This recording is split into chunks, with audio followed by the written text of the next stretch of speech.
Greetings from sunny Palm Desert, California, where I'm now living.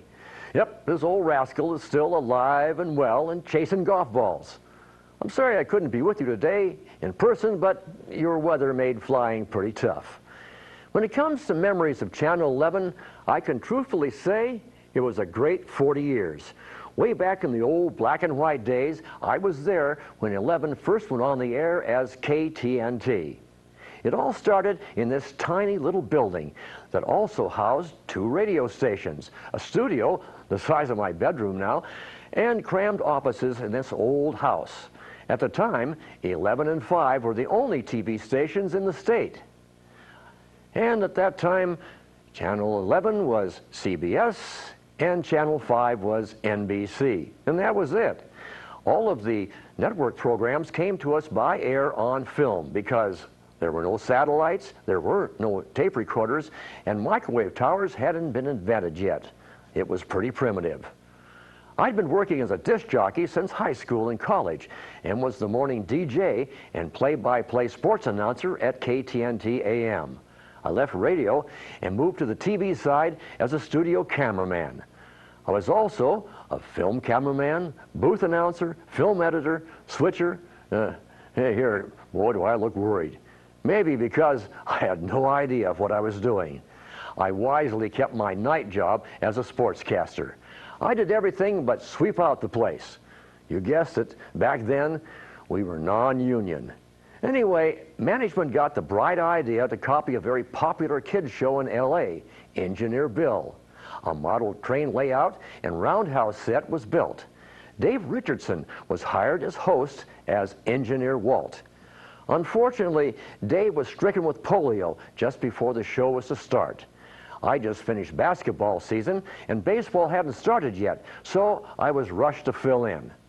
I didn't have a clue of what a children's host was supposed to do. There were no kids shows to copy at that time. I was a cartoonist, so I drew comic strip characters, ran the trains like mad, talked to the kids in the audience, and played Bugs Bunny to fill time. The real star of the show was the Crazy Donkey. He was born when one of the secretaries upstairs made a sock hand puppet. The late, great Warren Reed was his alter ego.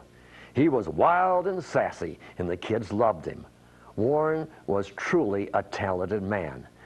We had quite a grown-up following at frat houses and in high schools. Our biggest fan club was a bunch of loggers at a camp in Morton. For 20 years, I was straight man to a jackass. Dave came back later on, but tragically was physically unable to the grind of a daily show. So, with Dave's good wishes, I committed to doing the show full time. The studio was, to say the least, very primitive. My set had a 10-foot ceiling. The lights were the size of basketballs and acted like heat lamps. There was no air conditioning. The heat was brutal. People often ask me about the good old black and white days before color TV. The show ran a record-setting 20 years. Patches later beat my record. I was the show's producer and we had the same director and cameraman for all those years. No script, no rehearsal. Warren and I did all the comedy bits. The gags and the cream pies flew fast and furious. My monthly budget was $25. The late Verge DeHart was our longtime floor man. His job was to mop up the floor after the kids in the audience left. I had a strange effect on at least one kid during every program. 1 or 2 would see me and wet their pants. Poor old grumpy Verge, the mop man, hated that job. And there were commercials, lots of them, mostly all live. Some products were great. Bosco was a chocolate sauce that made the dentist really happy. Treetop apple juice was good stuff. I had some commercials kicked off, like a kid's bubble bath called Matey that burned their little bodies. Another was a flavored Alka-Seltzer tablet called Fizzies. It was really foul stuff. You had to use hot water to dissolve the tablet, so you had to drink it hot on camera, because when the water got cold, the fizz was gone. It was a long, wonderful run. Along the way, I logged over 2,000 stage and outdoor shows. My act was really a wild magic show. I guess I played every community from Victoria to the Columbia River.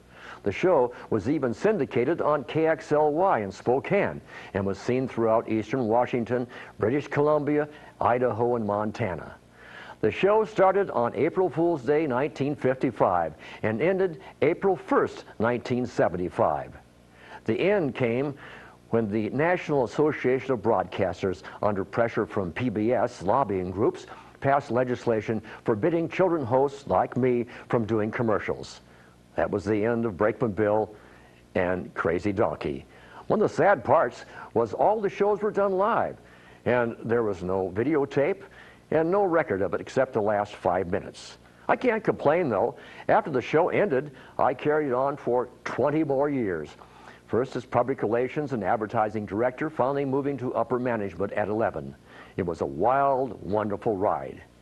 I was able to act as local host of the Jerry Lewis Telethon for 10 years. That was truly rewarding.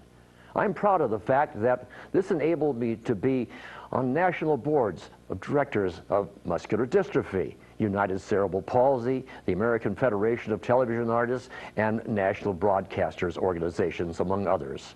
Truthfully, it was more satisfying being Brakeman Bill, having a ball with all those kids and meeting so many nice people.